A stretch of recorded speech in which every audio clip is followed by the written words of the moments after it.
السلام علیکم ورحمۃ اللہ تعالی وبرکاتہ۔ نحمده ونصلي ونسلم على رسوله الكريم اما بعد فاعوذ باللہ من الشیطان الرجیم بسم اللہ الرحمن الرحیم ان اللہ وملائکته یصلون علی النبی یا ایھا الذین آمنوا صلوا علیہ وسلموا تسلیما اللهم صل على سيدنا ومولانا محمد معدن الجود والكرم وآله الكرام وابنه الكريم وبارك وسلم صلاة وسلاما عليك يا رسول الله صلی اللہ تعالی علیہ وسلم۔ سورہ آل عمران آیت نمبر 39 کی تفسیر ہے۔ اللہ تبارک و تعالی ارشاد فرماتا ہے فنادته الملائکۃ وهو قائم یصلی فی المحراب ان اللہ یبشرک بیحیی مصدقا بکلمۃ من اللہ وسیدا وحصورا ونبیا من الصالحین۔ تو فرشتوں نے اسے پکار کر کہا جبکہ وہ اپنی نماز کی جگہ کھڑے ہو کر نماز پڑھ رہے تھے کہ بے شک اللہ آپ کو یحییٰ کی خوشخبری دیتا ہے جو اللہ کی طرف کے ایک کلمے کی تصدیق کرے گا اور وہ سردار ہوگا اور ہمیشہ عورتوں سے بچنے والا اور صالحین میں سے ایک نبی ہوگا۔ یہ حضرت زکریا علیہ السلام کا واقعہ بیان کیا جا رہا ہے۔ حضرت زکریا علیہ السلام نے جو اولاد کے لیے دعا کی تھی، حضرت مریم رضی اللہ تعالی عنہا کو جہاں پر ٹھہرایا تھا اس جگہ پر کھڑے رہ کر حضرت زکریا نے اولاد کے لیے دعا کی تھی، تو آپ کی یہ دعا قبول ہوئی اور اس دعا کی قبولیت کا ذکر اس آیت کریمہ کے اندر موجود ہے۔ فرماتے ہیں کہ حضرت زکریا علیہ السلام بہت بڑے عالم تھے، بارگاہ الہی میں قربانیاں آپ ہی پیش کیا کرتے تھے اور مسجد شریف میں حضرت زکریا علیہ السلام کی اجازت کے بغیر کوئی بھی داخل نہیں ہو سکتا تھا۔ جس وقت محراب میں آپ علیہ السلام نماز میں مشغول تھے، نماز پڑھ رہے تھے اور باہر آدمی داخلے کی اجازت کا انتظار کر رہے تھے، لوگ باہر کھڑے تھے، مسجد کے اندر نہیں تھے، دروازہ بند تھا۔ اچانک حضرت زکریا علیہ السلام نے ایک سفید پوش جوان کو دیکھا، یعنی ایک سفید لباس پہنے ہوئے نوجوان کو دیکھا۔ وہ حضرت جبرائیل امین علیہ السلام تھے۔ انہوں نے حضرت زکریا علیہ السلام کو فرزند کی بشارت دی جو ان اللہ یبشرک بیحییٰ میں بیان فرمائی گئی ہے۔ یہ غیب کی خبر حضرت جبریل اور حضرت زکریا علیہ السلام دونوں کو معلوم ہو گئی۔ آپ علیہ السلام کو بشارت ملی کہ آپ علیہ السلام کو ایسا بیٹا عطا کیا جائے گا جس کا نام یحییٰ ہوگا اور وہ اللہ تبارک و تعالیٰ کے کلمے یعنی حضرت عیسیٰ علیہ السلام کی تصدیق کرے گا۔ اور اس سے یہ بات ثابت ہوتی ہے کہ حضرت عیسیٰ علیہ السلام سے پہلے حضرت یحییٰ علیہ السلام کی پیدائش ہو گئی تھی۔ حضرت عیسیٰ علیہ السلام کو کلمۃ اللہ، اللہ کا کلمہ اس لیے کہتے ہیں کہ اللہ تبارک و تعالیٰ نے انہیں کلمہ کن فرما کر بغیر باپ کے پیدا کیا۔ حضرت عیسیٰ علیہ السلام کو کن کہا، ہو جا، تو حضرت عیسیٰ علیہ السلام پیدا ہو گئے بغیر باپ کے۔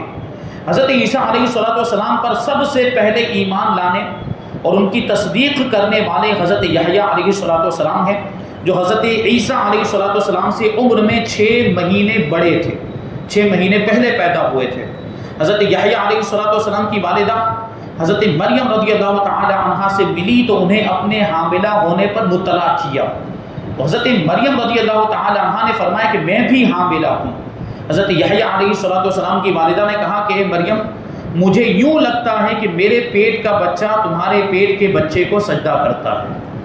یعنی حضرت یحییٰ علیہ السلام کی والدہ نے یہ کہا، مجھے ایسا محسوس ہوتا ہے کہ میرے پیٹ میں جو بچہ ہے وہ آپ کے پیٹ میں بچے کو سجدہ کرتا ہے، کیونکہ وہ اگلی شریعتوں میں سجدہ تعظیمی جائز تھا۔ تو یہ اگر سجدہ مان لے تو اس کو سجدہ تعظیمی کہا جائے گا، یہ سجدہ تعظیم والا تھا۔ اب اس سے دیکھیے یہاں پر ایک لفظ آیا ہے سیدہ۔ سیدہ کا معنی ہوتا ہے سردار۔ آیت مبارکہ میں حضرت یحییٰ علیہ السلام کے 4 اوصاف بیان فرمائے گئے۔ پہلے نمبر پر ہے مصدق، یعنی تصدیق کرنے والا، سچا ماننے والا۔ اس کا بیان اوپر گزرا کہ کس کی تصدیق کرنے والا اور کس کو سچا ماننے والا، حضرت عیسیٰ علیہ السلام کی تصدیق کرنے والا۔ دوسرے نمبر پر ہے سید، یعنی سردار۔ سید اس رئیس کو کہتے ہیں، اس سردار کو کہتے ہیں جو مخدوم اور مطاع ہو، یعنی لوگ جس کی خدمت کرتے ہوں، لوگ جس کی اطاعت کرتے ہوں، اسے سید کہا جاتا ہے۔ اور اسے سردار بھی کہا جاتا ہے۔ حضرت یحییٰ علیہ السلام مومنین کے سردار تھے اور علم و حلم اور دین میں ان کے رئیس تھے، یعنی ان کے امیر تھے، بڑا مرتبہ تھا۔ اور تیسری جو صفت بیان کی گئی وہ ہے حسود۔ حسود کا مطلب ہوتا ہے عورتوں سے بچنے والا۔ حسود وہ شخص ہوتا ہے جو قوت ہونے کے باوجود عورتوں میں رغبت نہ کرے، عورتوں سے دور رہے۔ حضرت یحییٰ علیہ السلام کا یہی معاملہ تھا کہ آپ عورتوں سے دور رہتے تھے۔ اور چوتھی صفت یہ بیان کی کہ صالحین میں سے ایک نبی، یعنی نبی بھی ہوں گے، نبوت کا مقام بھی ملے گا، صالحین میں سے ہوں گے، یعنی اللہ تبارک و تعالیٰ کا قرب خاص پانے والوں میں سے ہوں گے۔ یہ چار اوصاف حضرت یحییٰ علیہ السلام کے اس آیت کریمہ میں بیان کیے گئے۔ آگے والی آیت کریمہ یعنی آیت نمبر 40، اللہ تبارک و تعالیٰ فرماتا ہے قال رب انا یکون لی غلام وقد بلغنی الکبر وامرأتی عاقر قال کذلک اللہ یفعل ما یشاء۔ عرض کی اے میرے رب، میرے یہاں لڑکا کیسے پیدا ہوگا حالانکہ مجھے بڑھاپا پہنچ چکا ہے اور میری بیوی بھی بانجھ ہے۔ اللہ نے فرمایا اللہ یوں ہی جو چاہتا ہے کرتا ہے۔ مطلب کیا ہوا کہ حضرت زکریا علیہ السلام نے اللہ کی بارگاہ میں یہ بات عرض کی کہ میرے یہاں بچہ کیسے پیدا ہو سکتا ہے جبکہ ظاہری اسباب نہیں۔ اللہ تبارک و تعالیٰ کی قدرت کا انکار کرتے ہوئے یا اللہ تبارک و تعالیٰ پر اعتراض کرتے ہوئے یہ نہیں کہا تھا، کیونکہ حضرت زکریا علیہ السلام اللہ کے نبی ہیں اور اللہ کے نبی کبھی اللہ پر اعتراض کر ہی نہیں سکتے، اس کی قدرت کا انکار نہیں کرتے۔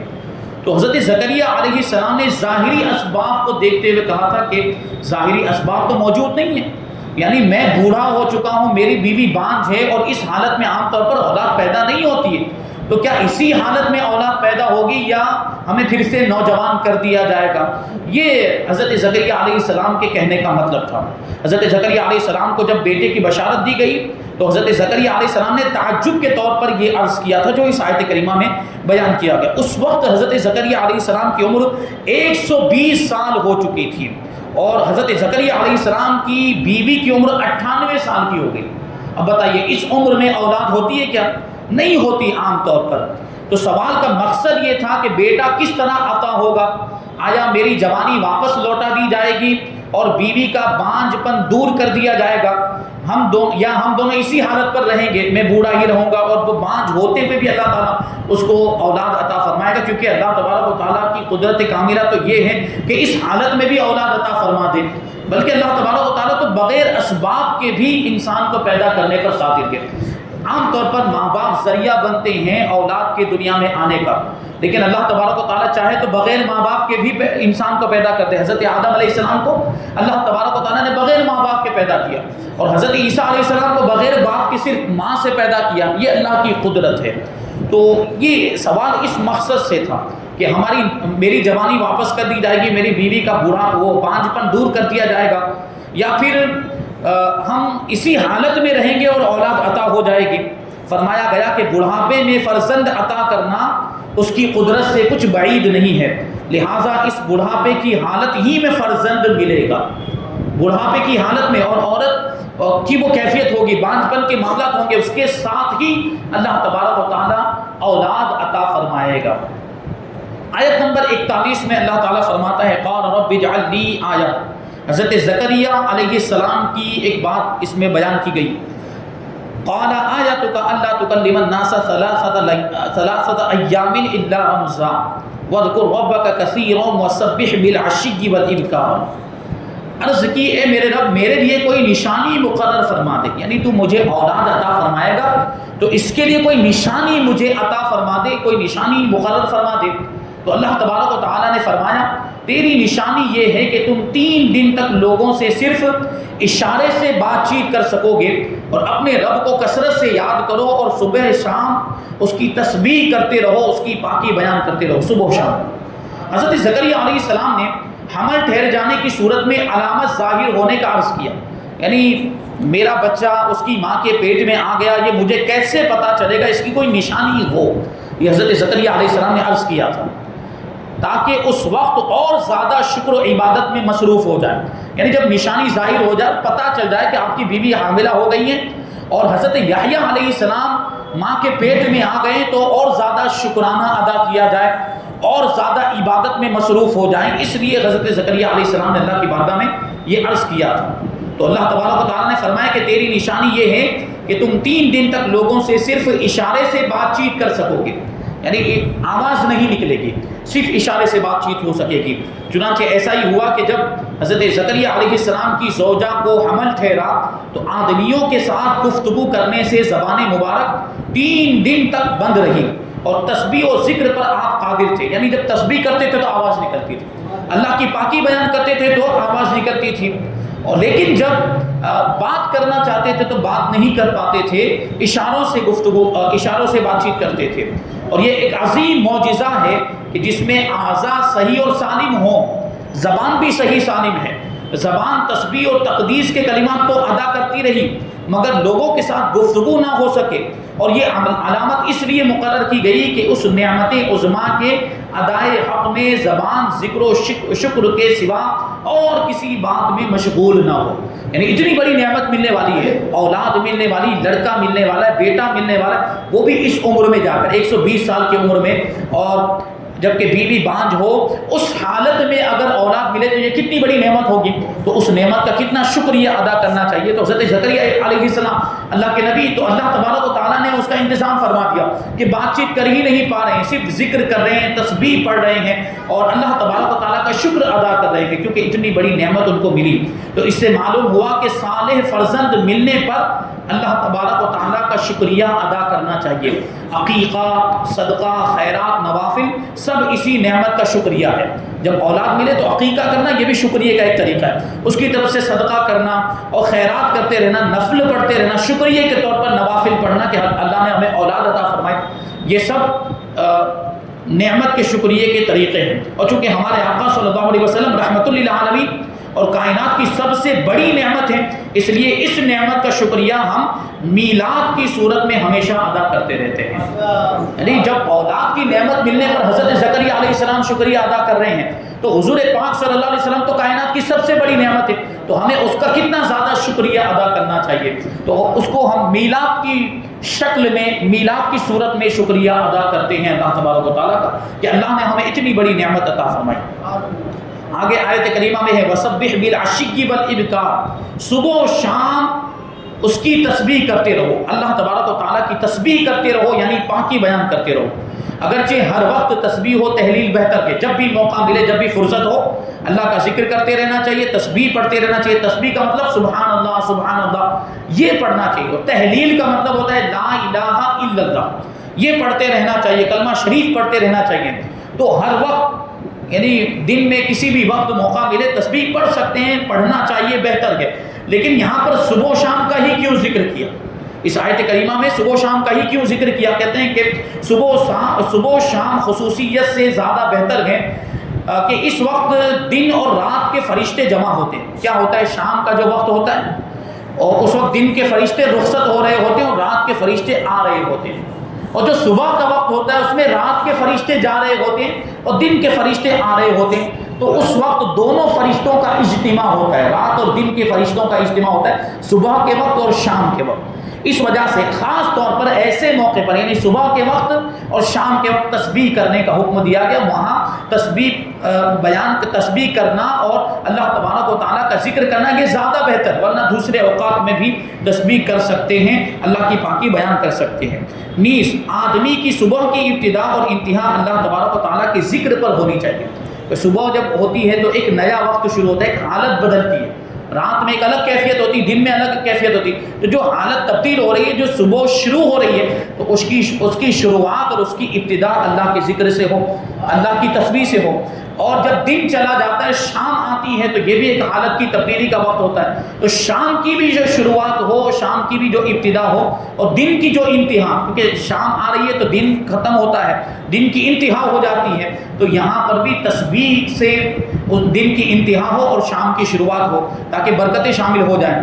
تو اس وجہ سے خاص طور پر ان دو موقعوں پر تسبیح کرتے رہنا چاہیے۔ تو اس آیت کریمہ میں دیکھیے اللہ تبارک و تعالیٰ نے جو حضرت زکریا علیہ السلام کو حضرت یحییٰ علیہ السلام کی خوشخبری عطا فرمائی تھی، اس کی علامت کا ذکر ہوا کہ 3 دن تک لوگوں سے گفتگو نہیں کر سکیں گے، صرف اشارے سے بات چیت ہوگی، اور ایسا ہی بالکل ہوا۔